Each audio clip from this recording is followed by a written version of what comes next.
அனைவருக்கும் வணக்கம். உழைப்புக்கு கண்டிப்பா பலன் கிடைச்சே ஆகணும் அப்படிங்கிறது நிறைய பேர் சொல்லியிருக்காங்க. நான் அடிக்கடி டெய்லி சொல்லுவேன் என் யூனிட்டுக்கு. அது பல வருஷமா உழைச்சிக்கிட்டே இருக்காரு.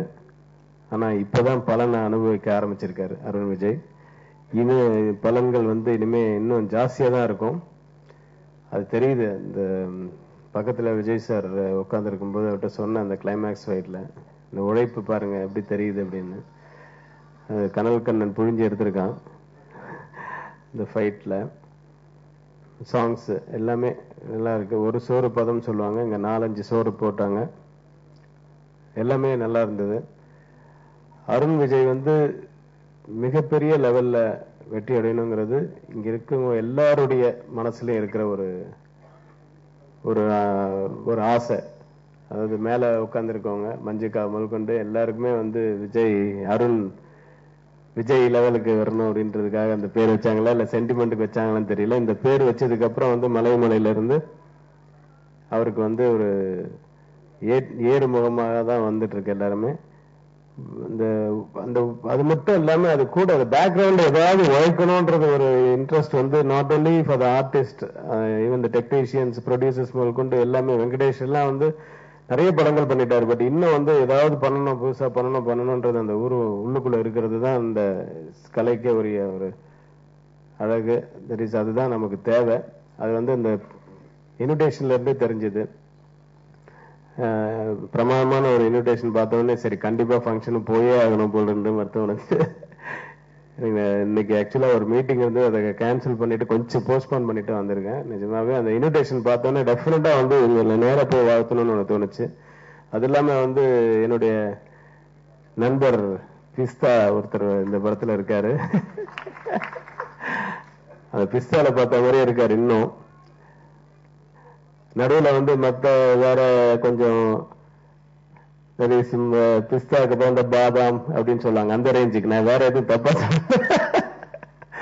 அது இப்படி போயிட்டு மறுபடியும் அந்த வாக்கு, அந்த ஸ்டைலு, அது ஒரு உள்ளுக்குள்ள என்ன ஒரு சாதாரண ஒரு ஷாட் பண்ணாலும் ஒரு லைஃப் இருக்கும் உள்ளுக்குள்ள இல்ல. அந்த ஒரு ஃபீல் எல்லாம் ஒரு 2-3 ஷாட்லயே தெரிஞ்சிருச்சு. வந்திருக்கும் பெரியவர்களுக்கும் நண்பர்களுக்கும் பத்திரிகை தொலைக்காட்சி சகோதரர்களுக்கும் எனது வணக்கம். பொதுவா நான் எதை பார்த்தும் பெருசா பொறாமப்படுறது இல்லை. ஏன்னா உழைச்சா எதுவும் கிடைக்கும்னு ஒரு நம்பிக்கை இருக்கு. ஆனா உழைச்சாலும் கிடைக்காத சில விஷயங்கள் இருக்கு. உதாரணத்துக்கு நல்ல ஒரு அழகான மச்சினி இருக்கிற ஆம்பளைங்களை பார்த்தா பொறாம வரும். தப்பா நினைக்காங்க. வயசு அப்ப இன்னும் அம்மா 3 அண்ணங்களை பெற்றது போல ஒரு தங்கச்சியும் கூட பெற்றிருந்தா எனக்கு நல்லா ஹீரோயின் கிடைச்சிருப்பாங்களே நான் சொல்லுவேன். அந்த மாதிரி இப்ப நான் பார்த்து பொறாமப்படுறது அருண் விஜய். ஏன்னா இப்படி ஒரு மாமனார் கிடைக்கலன்னு எனக்குலாம் ரொம்ப வருத்தமா தான் இருக்கு. தன் மருமனுக்காக இவ்வளவு சேவை பண்ணி நல்ல பிரம்மாண்டமா நல்ல காம்பினேஷனோட மலைமலையில வெற்றிப்படுத்த கொடுத்து கண்டினியூஷனா பாஞ்சாவில படம் கொடுத்திருக்கிறாருன்னா உண்மையா அவருக்கு பெரிய ஆட்ஸா. அதே நேரத்தில் என்னதான் அவர் ஹெல்ப் பண்றதாக இருந்தாலும் கூட, அவர் கை கொடுக்கறதா இருந்தாலும் கூட அதுக்கான தகுதியை வளர்த்துக்கணும். அந்த வகையில் எல்லா வித தகுதியும் உடையவர் அருண். ஏதோ ஒரு இன்டர்வியூல நான் படிச்சிருக்கேன். விக்ரம் சார் சொன்னதா ஞாபகம். அதான் எனக்கு எப்ப படம் வரும்னு தெரியாது. ஆனா அது என்னைக்கு படம் வந்தாலும் அதுக்காக நான் தயாராக உடம்புலாம் ரெடி பண்ணி வச்சிருந்தேன்னு சொன்னாரு. அதே மாதிரி அருண் ஏன்னா அந்த உடம்ப ரெடி பண்ணி வச்சிருக்கிறது எவ்வளவு கஷ்டம் இப்பதான் எனக்கு தெரியுது. அருண் அவ்வளவு பிரமாதமா ஃபிட்டா டான்ஸ் ஆகட்டும், பாடி ஆகட்டும் எல்லாம் ப்ரிப்பேர்டா இருந்தாரு. சோ அந்த படங்கள்ல பார்க்கும்போது ஃபைட் சாங் எல்லாம் பார்க்கும்போது உண்மையாவே ஒரு மலைப்பா இருக்கு. எப்படி ஒரு மனுஷனால இவ்வளவு பண்ண முடியுன்ற அளவுக்கு ரொம்ப பிரமாதமா பண்ணியிருந்தாரு. ஆனா அருண் பண்ண ஒரு புத்திசாலித்தனமும் என்னன்னா, தான் இவ்வளவு திறமைகள் இருந்தாலும் அதை புடம் போட்டு நல்ல வெளிச்சம் போட்டு காட்டுறதுக்கு ஒரு நல்ல டைரக்டர் தேவை. அந்த வகையில வெங்கடேஷ் சார், நான் நடிகனானோட இவரு டைரக்ஷன் நடிக்கணும்னு ஆசைப்பட்ட சில டைரக்டர்ல வெங்கடேஷ் சார் ரொம்ப முக்கியமானவர். ஏன்னா நான் டைரக்டர் ஆன காலகட்டம் 95.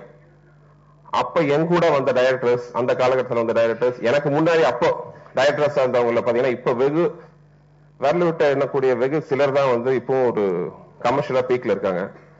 அந்த வகையில வெங்கடேஷ் சார் இன்னும் கொடியாடிட்டு இருக்காருன்னா அது காரணம் அப்டேட்டட். இப்ப இருக்கிற லேட்டஸ்ட் டெக்னாலஜி முதற்கொண்டு, சாங் முதற்கொண்டு, விஷுவல்ஸ் முதற்கொண்டு எல்லாமே. ஏன்னா அவர் கூட ஒரு படம் பண்ணிட்டு இருக்கிறதுனால எனக்கு அவரை பத்தி நல்லா தெரியும். ரொம்ப எளிமையான அருமையான ஒரு டெக்னீஷியன். கண்டிப்பாக அவருக்கும் அருண் விஜய்க்கும் மலைமலை யூனிட்டுக்கும் இந்த படம் இன்னொரு வெற்றி படமா சச்சினோட டபுள் செஞ்சுரி மாதிரி வெங்கடேஷ் சார் அருண் விஜய் காம்பினேஷன்ல இது ஒரு செகண்ட் டபுள் செஞ்சுரியா இருக்கும்னு நான் ஆசைப்படுறேன். இனிய காலை வணக்கம். சினிமாவில் ரொம்ப முக்கியமான விஷயம் நம்பிக்கை, உழைப்பு, பொறுமை. எனக்கு தெரிஞ்சு இது மூணுமே ரொம்ப சிறப்பாக அருண் விஜய் பயன்படுத்திக்கிட்டாரு. பொறுமை, ஒரு பெரிய இடைவெளிக்கு பிறகு அந்த பொறுமை அதுக்காக தயார்படுத்திக்கிட்டு ஒரு மலை போலான ஒரு வெற்றி அந்த மலை படம். ஐ திங்க் அந்த கிரெடிட் வந்து அருண் விஜய்க்கு தான் போகும். அதே மாதிரி சுந்தர்சி சார் சொன்ன மாதிரி உழைப்பு. இவ்வளவு நாளும் தன்னை வந்து இன்னும் சிறப்பாக அந்த உடம்பு வந்து சரிப்படுத்திக்கணும், ரெடி பண்ணிக்கணும்ன்றது அந்த ஒரு முயற்சியிலேயே அருண் விஜய் அன்னில நீ வரைக்கும் பாக்குறேன் அதே மாதிரி மெயின்டைன் பண்ணியிருக்காரு. அண்ட் எந்த வகையிலையும் எந்த ஒரு குறை இல்லாம இன்னும் சிறப்பாக இன்னைக்கு ரெடியா இருக்காரு. அண்ட் எஸ், அந்த உழைப்பு, அந்த பொறுமை, அதே நேரம் ஐ திங்க் இந்த நம்பிக்கைன்னு ஒண்ணு இருக்குல்ல, அது சினிமாவில் ரொம்ப முக்கியமான ஒரு விஷயம். அருண் விஜய் மேல வச்சிருக்க நம்பிக்கையும் அருண் விஜய் அவரும் அவர் டீம் மேல வச்சிருக்க நம்பிக்கையும் இந்த மலை படத்தோட வெற்றி. அதே மாதிரி திரும்ப வெற்றிக்கு அப்புறம் வந்து அடுத்தது என்ன ஜெயிச்சிட்டுமே அப்படின்னு போகாம அதே டீம் மேல திரும்பிய நம்பிக்கை வச்சு முக்கியமா வந்து வெங்கடேஷ் சார் அருண் விஜய் மேல வச்ச நம்பிக்கை காப்பாத்தினதுனால அதே மாதிரி விஜய் வந்து திரும்பியும் வந்து அவர் கூட சேர்ந்து இன்னொரு வெற்றி கொடுக்கணும்னு முயற்சி பண்ணிருக்காங்களா, அந்த நம்பிக்கை நிச்சயமா வீண் போகாது. நிச்சயமா இந்த படம் பெரிய வெற்றி ஆகும். சுந்தர்சி சார் சொன்னாரு ரொம்ப அதிர்ஷ்டம். உண்மை சார், வேணா ஒரு ட்ரிக் இருக்கு. நீங்க கொஞ்ச நாள் கொஞ்சம் அவங்க மாமனார் தத்தெடுத்துக்கோங்க, நானும் கொஞ்ச நாள் தத்தெடுத்துக்கிறேன், சரியா போயிடும். மனமார்ந்த வாழ்த்துக்கள். Fantastic family. என்னைக்குமே அன்போட இருந்த ஒரு ஃபேமிலி அப்படின்னா விஜயகுமார் சாரோட ஃபேமிலி தான். என்னைக்குமே அந்த முகத்துல ஒரு சிரிப்பும் ஒரு பாசம் இருந்திருக்கு. இன்னைக்கு அருண் விஜய் வந்து அந்த சாங்ல மொட்டடிச்சு பார்க்கும்போது விஜயகுமார் சார் இளம் வயசுல பாக்குற மாதிரியே இருக்கு, அச்சல் அப்படியே. ஆனா சார் நீங்க கூட இந்த மாதிரி சண்டை போட்டு தெரியல, அருண் விஜய் பின்னி படம் எடுக்கிறாரு. All the very best friend.